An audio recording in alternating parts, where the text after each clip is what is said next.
Go ahead, Celeste. Well, I was just saying earlier this morning, this whole process of learning where you are in your life. The best part about your life is when you learn to give without expecting anything back. And they were talking about the differentiation between those people that showed up to do, like, say, giving towards, charity or whatever. And there were two kinds of people. Some showed up because of their ego and they wanted to be recognized for all their giving.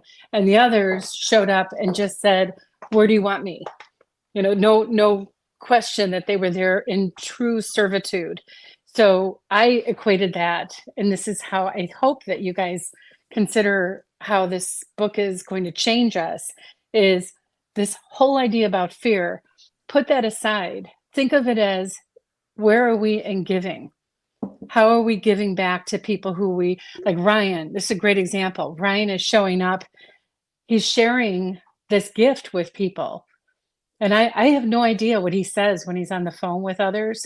But what I know is that he's not expecting the immediate response of, yes, I have to join today. He's showing them that there's a better way. He's giving. And I love that because he's showing me I can be that person. And yesterday was really truly the first time I got out of my own head. I stopped listening to my chatterbox, which we call the drunk monkey, and I made phone calls. And I was like really hoping that I would get positive response, but I also was like, stop talking about it, just do it. Stop talking, just do it. So that's my thing right now, is how do I give back? The only way you can give is get on the phone, talk to people, let them know you're there to help them. That's me. Amen, Celeste. And it was so much fun to see you show up yesterday, the only one that showed up for our financial mastermind. And in talking to you, you had a couple things here that you wanted to make happen financially, and you knew having conversations, building revenue, building income was going to make that happen. And it is a lead domino, increasing the income. And so I was so proud of you because you were very vulnerable, very authentic. We coached on it a little bit and then got right to work. And I got to sit there and watch her doing her work, having her conversations for the first time, getting into it at a high level, and for the first time getting into it from her heart. And it's going to transform her business going forward. Thank you, my dear. What else you guys have? I was fortunate as a child that I didn't have a be careful, watch out, don't go there, don't do that.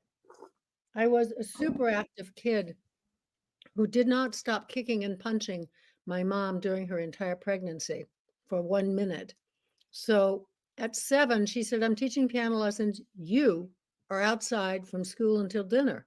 Yay! So the only thing I wanted to do was have fun.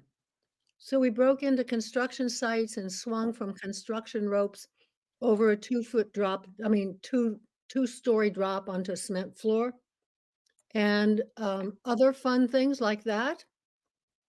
And the only fear we put into the kids' heads was, if you don't get that rope back to the balcony, all the other kids are going to be really mad at you. And more like that. I started to tell my mom some of those stories when I was about 40. And my mom, who was a strong woman, plopped down on the couch, patted her head, and said, "Oh my God, I'm glad I didn't know." And so I told, and I can see her and her name's dropping out, Harrington, first name. Oh, well, I'm sorry. That's Anyway, okay. I told her, as I increase in years, and I'm not going to tell what it is yet, now, and if anybody knows, that's fine, I don't care, but I'm not going to buy into what I'm supposed to act like. I've decided to be that 7-year-old kid again, who swings out over a cement floor 2 stories up on a rope. Yeah. Yeah. And here's what I love about it, Dorothy, is that going back for all of you, and what Dorothy's talking about doing, going back to that 4, 5, 6, 7-year-old, you didn't have all the baggage. Most of the fears you're carrying are fears of other people's judgment, other people's story. And back then, none of that mattered. And so getting back there for many of you a lot sooner is going to give you a lot more time on task over time to change your life in a very magical, magical way. Thank you, Dorothy. What else you guys have? I'll comment on something Dorothy just said. Dorothy, may I help? May I coach you on something? Yeah, please. So you want to go back to being 6 and 7 and that energy, and you said you're not going to talk about where you're at now. I will tell you that that's just an internal dialogue that's going on just the same way, and that it has nothing. It's a number. It has nothing to do with how old you are and are living. It has to do with how long you've been on the planet. Yes. And I would say that in itself is one thing that will hold you back. What? Just Saying I the age thing. So can I tell you that the reason I don't say is because other people have all their ideas about what that's supposed to mean. And then they come and want to dump that on me or have that dialogue. And I don't want to hear it. So I'm in a room over here. I've got a guest that people know that has been in town. She's turning 90 soon, and she's got 400 people in EXP, and she is an amazing talent, and she's loud and proud about it, and people are amazed because of what she does at her place. I would like to meet her. Well, I can put her on the phone at some point with you. Sure, absolutely. Well, and I think what Dawn is saying on this dialogue is show up and let people know, let your light shine like Linda does. I'm 90 and I'm still kicking ass for another 30, 40 years. I mean, that's really how she presents herself. Well, and how many others in this room are presenting yourself right that way right now? That you're ready to just let go of the fear, let go of the stories, let go of what anybody else says, and live big. And be a contribution. Absolutely. Yeah, I saw Ryan. What do you got, buddy? Can I break through now? Hold on one sec. Let's go, Ryan. I want to make sure we get everybody. We got a lot of people in the room. Okay. Oh, you asked a question. I just raised my hand. I'm playing all in. All right. Well, I appreciate then the feedback, immediate feedback. What else do you guys have? I was going to say also be patient with yourself when you're learning all of these, because if you're not patient, like the book says, being impatient is punishing yourself, and being patient is actually knowing that it will happen and the change is happening inside us, and like the flower that she was telling on the book, like sometimes we don't see the growth, but the growth is happening and the flower will grow. So I think again we need to give ourselves a little bit of grace and keep working and also commit to this change that we want to see and put the work, because unless we put the work, it won't happen. So, Miss Alessandra, can I love on you a little bit? Sure. I know you're reading the material. That is phenomenal. You're coming straight out of chapter 12 on this patience thing, and that there is a higher power at work. Call it universe, call it God. And I know from her other writings, she is a woman of faith, a woman of belief, a woman that knows God is there, yet she used universal energy in this section. And I love this quote. Remember that being impatient is simply a way of punishing you. Yeah. Number two, I want to love on you with, though, Alessandra. Yeah. You are different today in this room than you were 4 weeks ago. I'm witnessing the change. I'm witnessing the growth. And it so makes me smile because you've been kind of hiding out there for a while. Yes. And now you're plugging in and I'm watching this happen. Makes me smile. Thank you, my dear. What else you guys have? Oh, Ryan, this time you want to talk, not just raising your hand. All right. What do you got, Ryan? I do have a coaching thing. How do you balance grace with impatience, like without being impatient? Because like you got to push, but like if you're not hitting yourself where you're pushing yourself, you're told to give yourself grace. But that doesn't work in my book if you're not pushing yourself to the level that you can achieve to get your potential.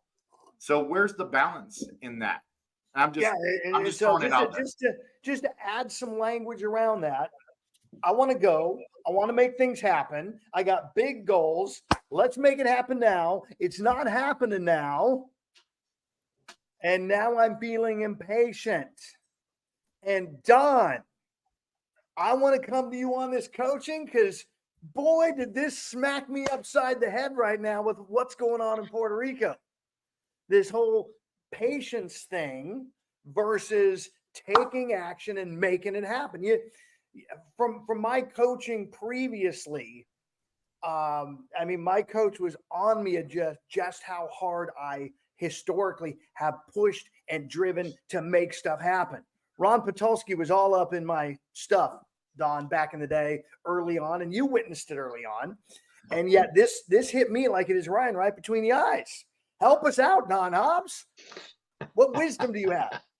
Well, I think Ryan kind of dabbled in it, and it has to do with intentionality and knowing that I'm all in, and life is unfolding in front of me, and it's all part of, again, divine plan, call it whatever you call it. But the fact is, I can control what I can control, which is my energy out. I can't control the rest of it. And so I think there's an element of, as long as I know I've done my part,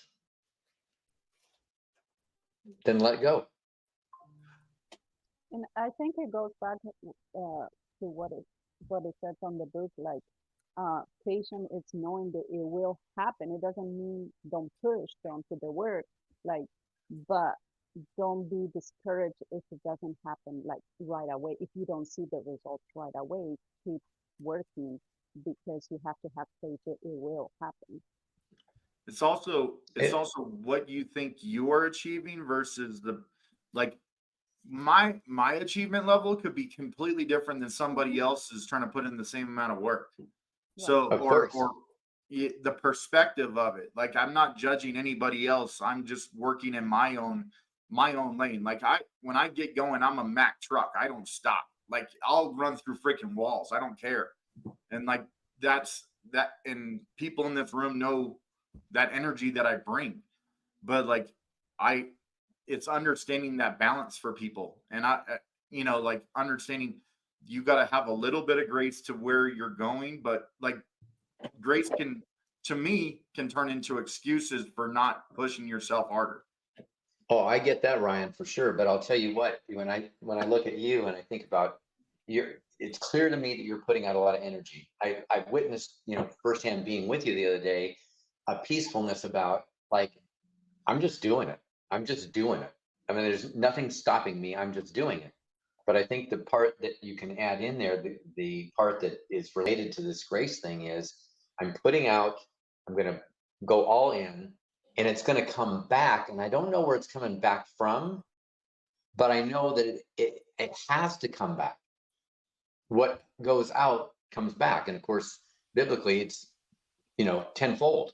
But what we know is we have to put out. And I think for a lot of people, it's the excuse is, all the why I can't do it. And well, the intentionality is not there. And I think that's what Russ is saying. How do we deal with this? Because, like, we're going to make things happen. I talked about the three kinds of people: those who make things happen, watch things happen, and wonder what the hell happened. Right? I want to go. This conversation we're having is the same type of conversation. And I'm sorry that right this morning I can't name the book. Whether it's Never Split the Difference or The Triggers to Yes. Anyway, the football player who said, I don't need this. And everybody got all up in his face about that because he wasn't saying he had, they took it as though, as most of us do, that it means you really don't care about this. Well, then we don't even want you here, because, and he's saying, oh no, this is my love and this is my first passion, but it doesn't own me. I own it. And so he can go into it, and there's people who one of the first books that we read. The baseball player got his whole face smashed in, and yet Atomic Habits, and they built things back up. The vision was there. The actions were there to do it. He built on the actions every day and moved forward with it. And it was a passion. It was important to him. He came back to the baseball. He did all of these other things. So we've got two examples from two different books that say exactly the same thing as we're saying here. And which is, again, feel the fear and do it anyway. But there's a knowing in you that gives you peace. Most days you go up and down but there's a peace in you that you know where you're going. So you have energy to go there and you do it. And things will, again, it's never a steady thing. It's some days you're weak and some days you're strong, but the vision keeps the strength. The vision keeps the clarity of it, the purpose and the why. So here's two things I want to layer on this that also may help. The impatience comes with playing the short game, not the long game. Okay. If you know that this is a 5-year goal to a massive goal, you're not going to get impatient. People overestimate what they can do in a short window of time and underestimate what they can do in a long window of time. And it's that short window of time that gets it. Number two, when you're focused on the result, you get impatient. I gotta have 100 people in my organization by August 1. I've got to have 6 pending by the end of June. Whatever short-term number you're putting, you're focused on the goal. And I do want you to have short-term and long-term goals. And yet what I really want, instead of you focused on the goal, is falling in love with the process. That's what I witnessed Celeste do yesterday, is begin that dating and falling in love with having conversations. And once you fall in love with the process, the impatient drops away. I saw another mic come hot. What else do you guys have? Can I add one thing? Absolutely, Caesar, and I think Jennifer was the next. Yep, go. Ryan, do you work out or do you wrestle or something? Let's see a wrestling belt back there. I work out a little bit. I was a former college athlete. Okay, perfect. So when you first worked out, did you see results right away after a day? No, not after a day. No. What about a week? Not all the time, no. Okay. What I'm getting at is usually about 3 to 4 weeks, you see some results. You start seeing like a little bit of change in your body, weights increasing, and then what studies shows like about 6 or 7, 8 weeks, other people start seeing the same results that you're doing. I know what you're getting at, because I feel that you're a high D and you're like very results oriented, right? So you want to see things yesterday, not even today. Okay, so I do agree with you that you also want to like pivot if something is not working. So I want to add that there is a timeline, same with like working out, or if what they're doing our activities, after 4 to 6 weeks, if we're not really seeing some change or some ways towards our goal, then we do, I think, want to pivot and shift. But it is a slow, repetitive process at the beginning, just like working out, where it sucks at first. And like now, like I always bring it back to myself because this is what I'm experiencing. It's addicting now. Like I almost, it throws off my day if I don't do some type of activity, right? So I just want to add that too, Ryan. Like, you're doing an amazing job, and continue like working out after 3 or 4 weeks. And then if you don't see some results, then I would start pivoting and doing something else. But from what I understand, you already have a bunch of people on your downline, so it's only a matter of time where after a while they're going to start dropping like flies, and you'll be like, oh my gosh, this is why was I worried? I got 2 title belts, by the way. This is for my agents. Both of them, one's from the old company that I had made, and this one's the blue belt. So this is for agents that the agent produces the most on the team for the month. They get to take it home. So it's all, you know, we work a little aggressive on our team, but you know, it works for us. So we appreciate what everybody does, and we take care of people as best we possibly can. Awesomeness. Jennifer, you were speaking up too, right? Well, I wasn't, but I will. I just want to talk about one of the on page 199 when she's talking about the velveteen rabbit. I'm just going to read it really quick. Generally, by the time you're real, most of your hair has been loved off and your eyes drop out and you get loose in the joints and very shabby. But these things don't matter at all because once you're real, you can't be ugly except to people who don't understand. And I just felt like that really resonated with me. Like it just brings everything full circle. Like this is a journey. You have to be patient. You know, we might conquer one fear, but then it's like you're going to be on to the next thing. And just, I just felt like it brought the whole entire book like full circle. Awesomeness. Awesomeness. All right. Love the Velveteen Rabbit. Love that. Hey, Russ. In fact, had it highlighted. Don, you got something? Yeah, just real quick. We talked Absolutely. about Linda Alexander, and she sent a note to Allison a couple of years ago, and she said, I just want to be like the Velveteen Rabbit and make sure everybody uses me up until I have nothing left to give. I thought that was so sweet. For those that have met her, you know what I'm talking about. But Jennifer, great reference there. All right. What else you guys have? Hey, Russ. Yes, ma'am. I have a fun story to share. So yesterday we went to the driving range and I heard that little whisper of intuition. And there was a lady next to where I was going to start hitting balls. And I didn't even take a club out of my bag. I just looked at her and I walked over and I said, this might sound crazy, but are you ever looking for another woman to go play golf with? And she said, I was hoping you would ask. And that started a whole conversation. We're going to go play together. We live a few blocks away from each other. We both have twins. We have so many things in common. And just that one little question opened up a whole thing.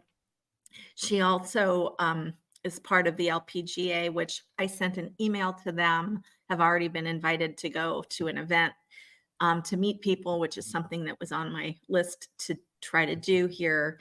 And all of that from just hearing the whisper and following through. So very fun.